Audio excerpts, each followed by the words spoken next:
This evening, getting under the skin of the Ivy League, those 8 old, definitely distinguished colleges that are known for their ivy-covered buildings and their sometimes superior attitudes to other colleges and universities, which often gets under the skin of people who went elsewhere.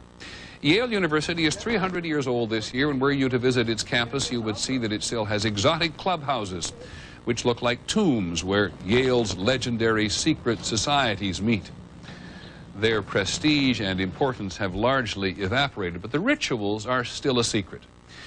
And so when we heard that some enterprising characters had managed to spy on the famous Skull and Bones Society, well, we couldn't resist.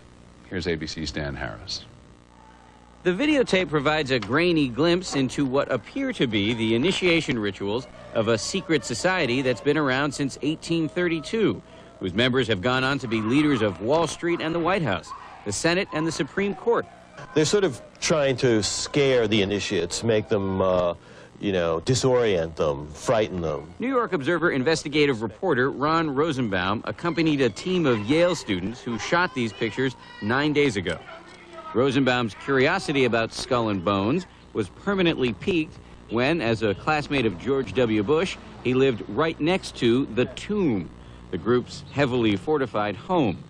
From their perch, Rosenbaum and his cohorts taped the tomb's courtyard.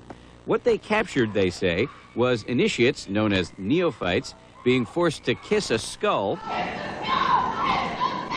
then members performing a mock killing. It may look like your average fraternity nonsense, but Rosenbaum says it's not. Even though it may seem silly to us, it seems to mean something to them, and you can't argue with the success of Skull and Bones. True.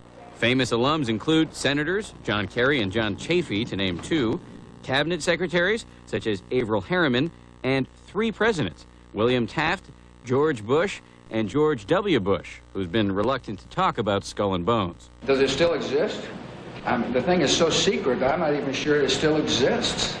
In recent years, by many accounts, the on-campus influence and allure of Skull and Bones has waned dramatically, and there is no proof that the rituals recently caught on videotape are the same ones performed by the current president.